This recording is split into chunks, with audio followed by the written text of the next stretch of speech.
Na Prever FM, você começa o dia bem informado. Entrevista.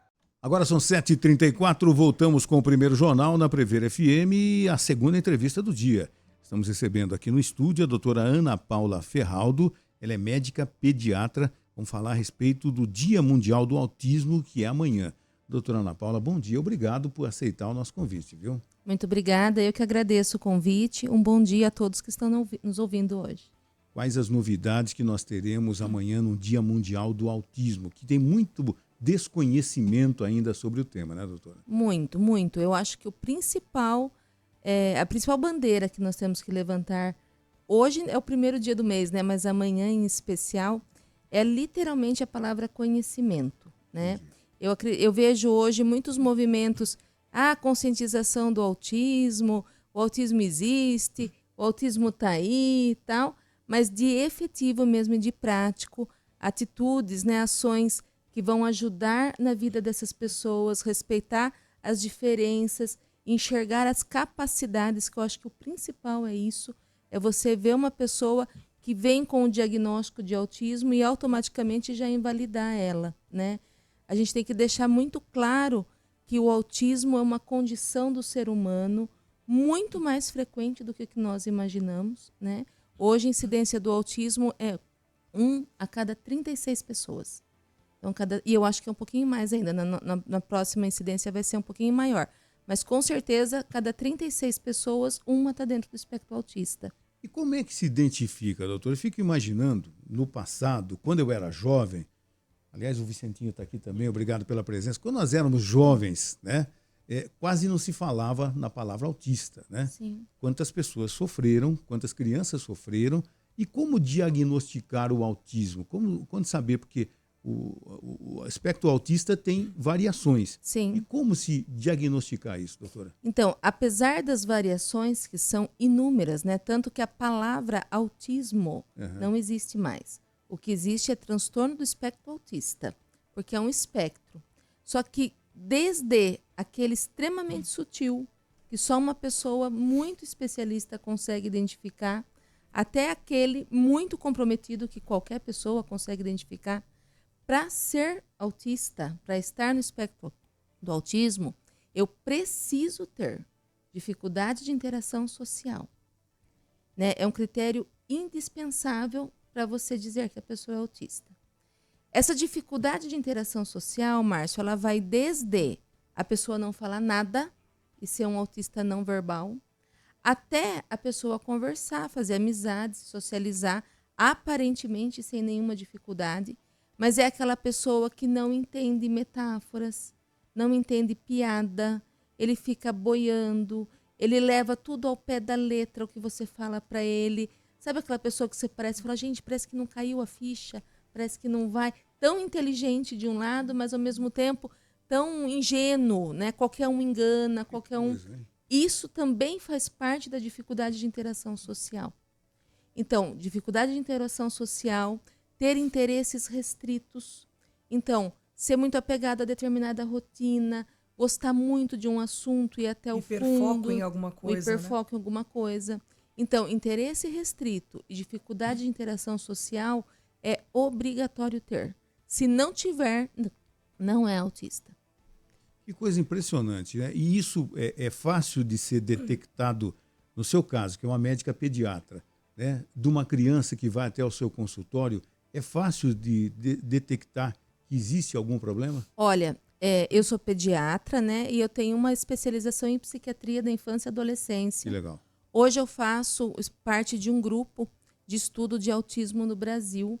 Quem lidera esse grupo é o Dr. Tiago Castro, é um médico referência, ouso dizer, nacional e até internacional do tema. A gente tem um grupo de estudo junto com ele mesmo, tem um contato pessoal com ele toda terça e quinta noite por um ano.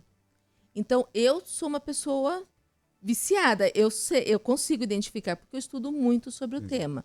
Mas eu vou dar um exemplo assim, prático e que realmente real que aconteceu comigo ontem. Eu atendi uma menina de quase 10 anos de idade, 9 anos e 10 meses, mais ou menos.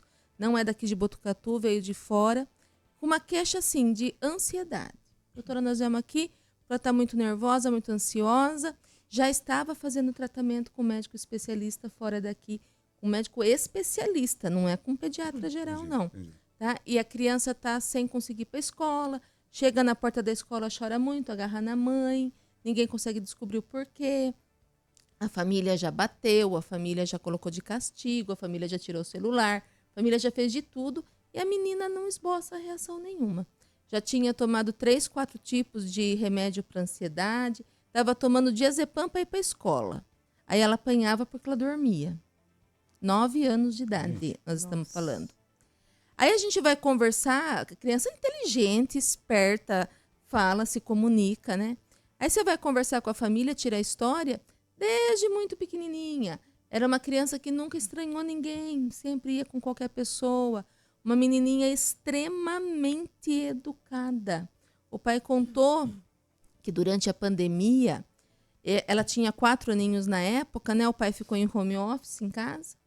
E ele falou, doutora, o tempo que eu ficava no computador, em reunião, tudo, ela ficava quietinha em cima da cama com os brinquedinhos dela.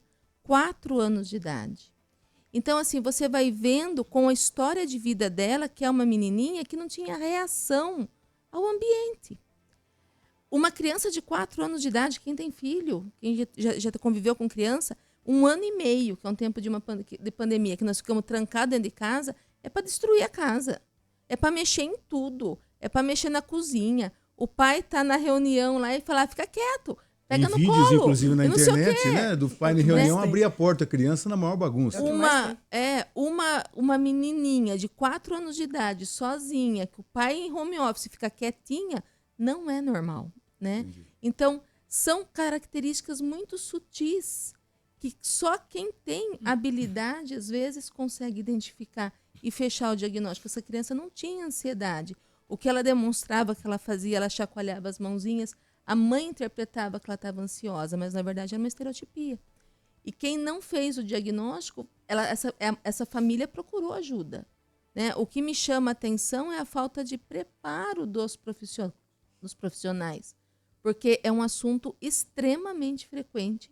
São pessoas que estão aí na sociedade. Essa menina está fora da escola há 1 ano, porque ela não consegue entrar na escola. Só para resumir para vocês, o que impedia ela de ir para a escola era o barulho.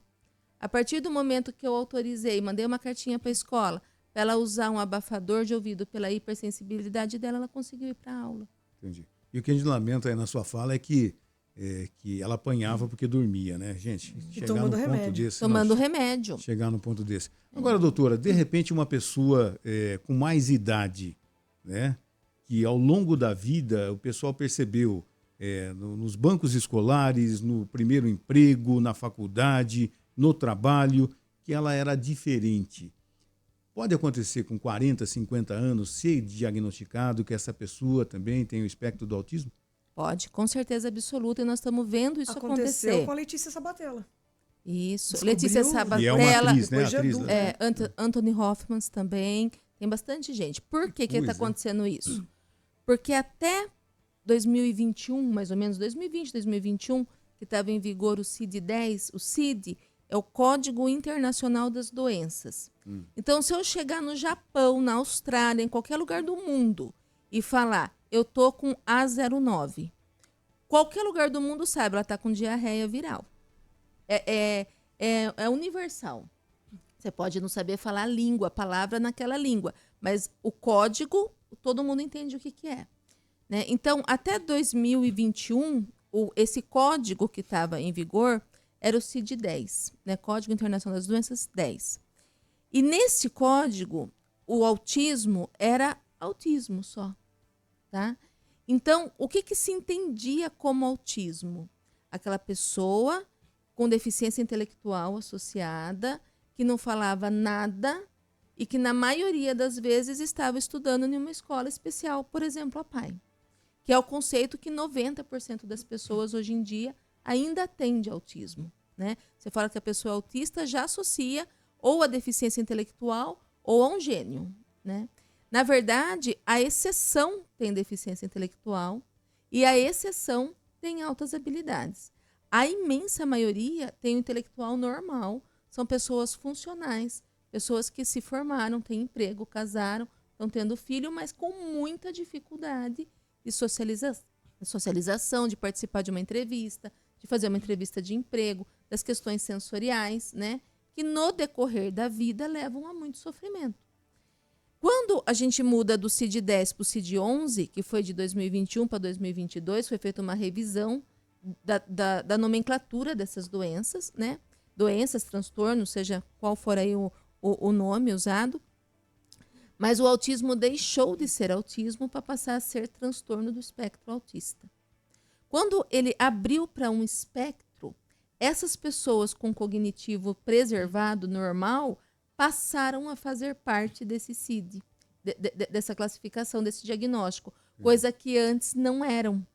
Então, como o autismo é uma condição que a gente fala que é um transtorno do neurodesenvolvimento, eu falo para as mães assim, no dia que você descobriu que estava grávida, já era, não tem culpado, não tem que é porque eu passei nervoso, que é porque eu tive vontade de comer tal coisa e não comi.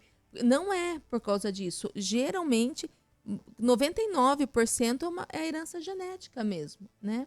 Então, essa pessoa já nasceu assim e foi assim a vida inteira. Esses autistas que nós estamos fazendo diagnósticos adultos, eles sempre foram autistas, eles não se tornaram autistas agora.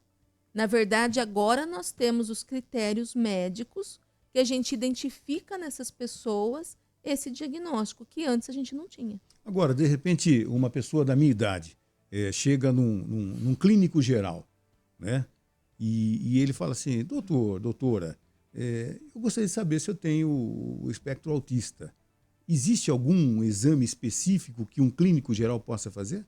Então, primeira coisa, o médico precisa conhecer as características do autismo. Tá. Não existe um exame que você vai fazer e vai vir escrito lá, é autista, não é autista, tá? O diagnóstico é clínico e vai muito da habilidade do médico conseguir enxergar as características naquele paciente. Primeira coisa. Vamos imaginar que o médico suspeite, que é raro hoje em dia, infelizmente ainda não se suspeita, né? Mas assim, vamos imaginar que o médico suspeite, mas tenha dúvida se realmente é ou não.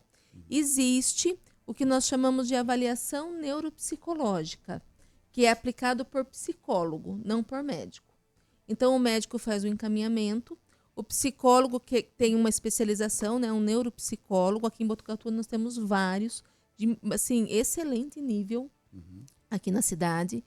Ele vai aplicar testes que vão quantificar, trazer para o número mesmo, trazer para uma escala a interação social, a reciprocidade, a empatia dessa pessoa.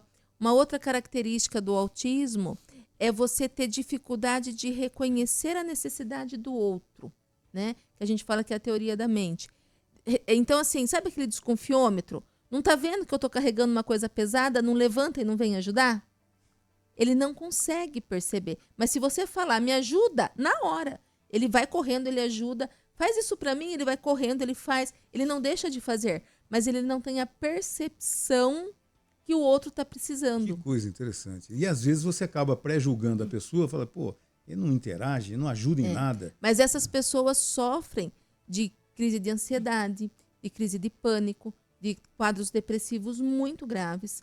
Nós temos a incidência de suicídio dentro da população autista adulto e autista nível 1 de suporte. Não é do deficiente intelectual, não, é do intelectual preservado. Quase 10 vezes maior do que na população neurotípica. Por causa disso. Porque ele é julgado por uma coisa que é uma inabilidade dele. Entendi. Ele não consegue fazer aquilo. Consegue detectar que aquilo é uma coisa normal. Exatamente, né? Exatamente. Porque para isso você precisa ter, Márcio, uma linguagem subjetiva. Você precisa olhar e interpretar a expressão facial da pessoa que está do seu lado. Nossa, parece que ele está preocupado. Nossa, parece que ela está triste. Nossa. E isso é muito difícil para o autista. Porque o autista ele tem uma tendência de trazer tudo para o concreto. Então, se você falar, estou nervoso, briguei com a minha esposa hoje, ele vai falar, poxa vida, Márcio, você precisa de ajuda, alguma coisa, você está mais calmo e tal. Entendi. Se você não falar, você pode estar com o rosto pé da vida, sem falar nada. Você fala, poxa vida, né? O que aconteceu com o Márcio? Ele está tão quieto hoje e tal. O autista vai falar assim, não sei, ele não falou. Não sei o que aconteceu. Ele não falou, enquanto ele não falar, eu não sei, né?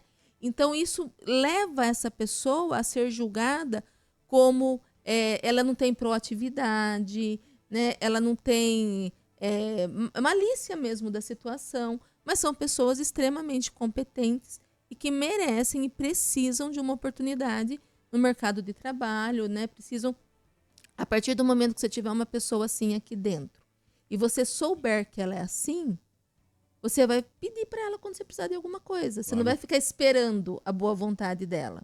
E isso vai dar a oportunidade dela mostrar para você o quanto que ela é capaz. Se você não souber que ela é assim, você vai pré-julgar ela como uma pessoa que não tem nenhuma proatividade e ela vai perder o emprego pelo jeito normal dela ser. Por isso, o diagnóstico é muito necessário para essas pessoas. Nós vivemos numa época em que há superexposição das vidas, digamos assim, nas redes sociais, né? E é muito comum, principalmente em aplicativos tipo TikTok, por exemplo, acho que é o principal disso, de pessoas do espectro autista, que fazem parte do espectro autista, exporem vídeos do seu dia a dia, inclusive com comentários a coisas que são comuns no espectro autista, que eram sinais de espectro autista, e eu não sabia.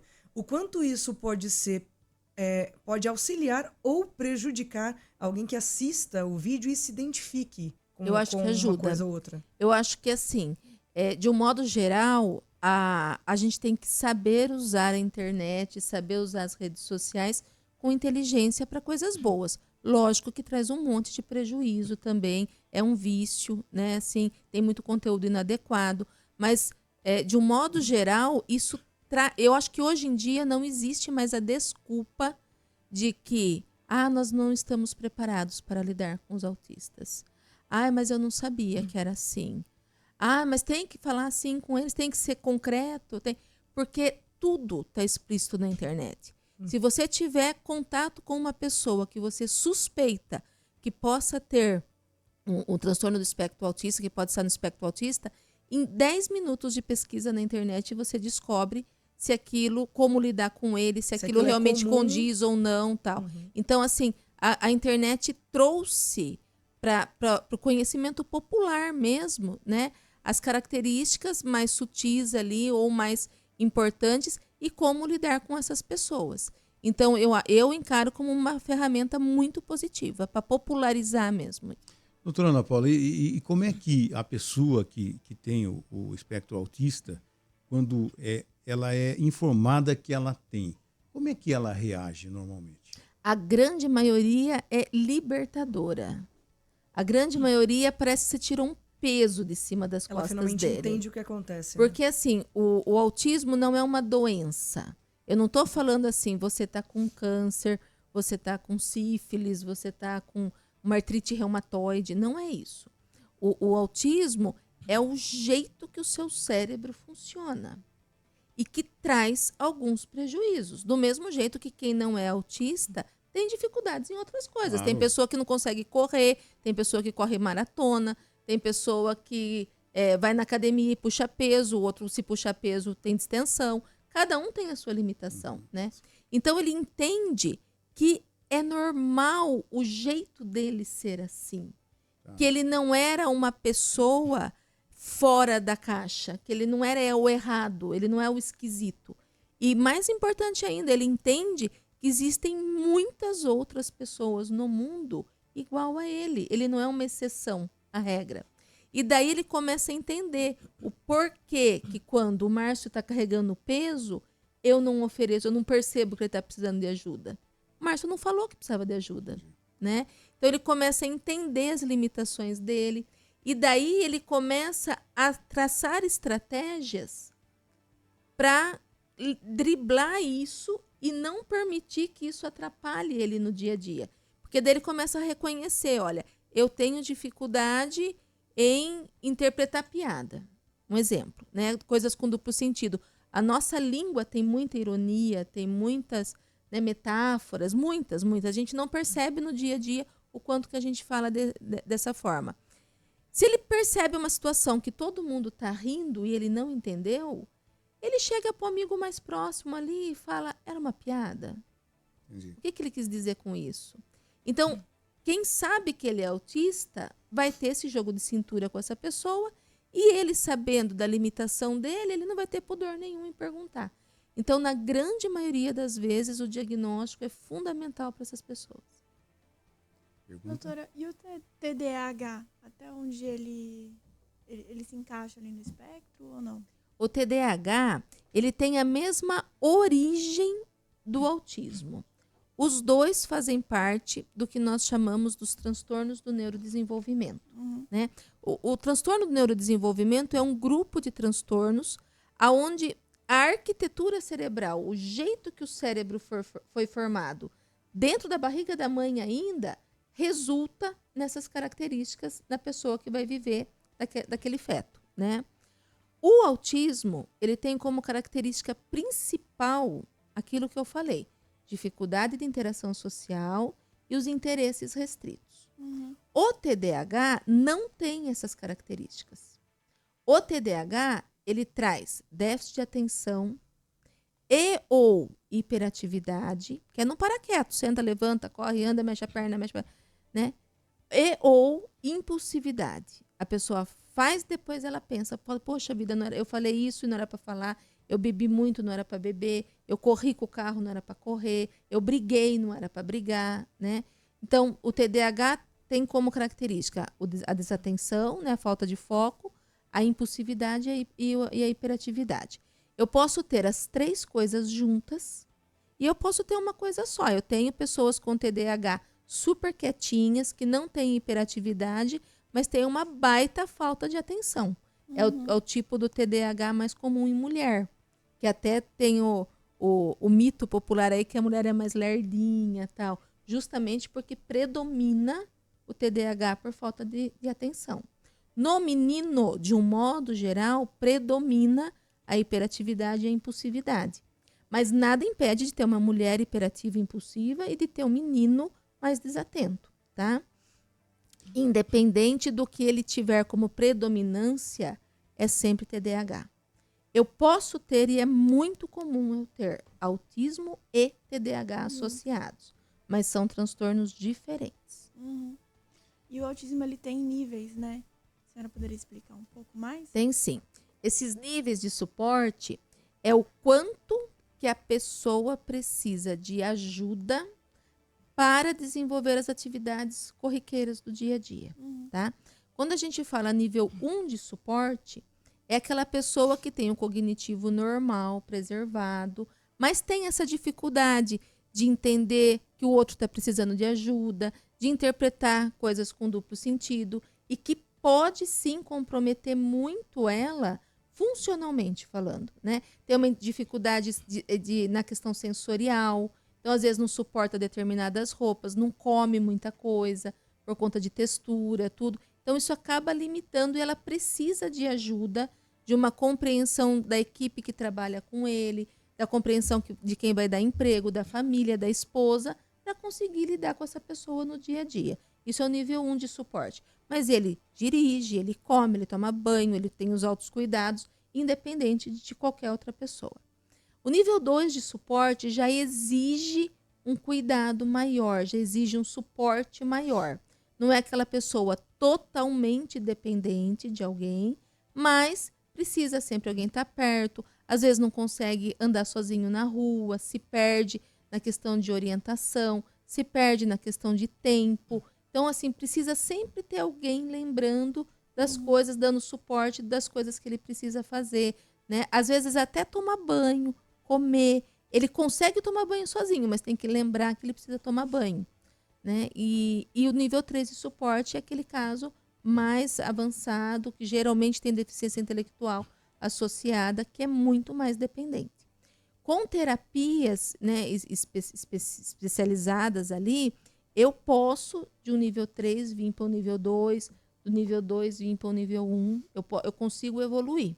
Da mesma forma que, se eu não oferecer nenhum suporte, se eu não oferecer nenhuma terapia, nada, eu posso ter uma predisposição, características, que esse autista seria nível 1 de suporte e ele ser nível 2 a vida inteira porque ele não recebeu essa ajuda. Perfeito. Obrigada. Doutora Ana Paula, muito obrigado por ter aceitado o nosso convite, ter participado. Amanhã é o Dia Mundial do Autismo. A gente vai voltar sobre esse tema constantemente, que é importante. Inteiro, né? É o mês todo, tá? E que as pessoas tenham consciência a respeito do que é. Muito obrigado pela presença, um bom dia, viu? Eu que agradeço a presença, o convite de vocês aqui, né? E eu estou à disposição de vocês e de todos os ouvintes para estar aqui esclarecendo sempre. É uma alegria para mim. Muito obrigado. Você ouviu Primeiro Jornal Previr FM.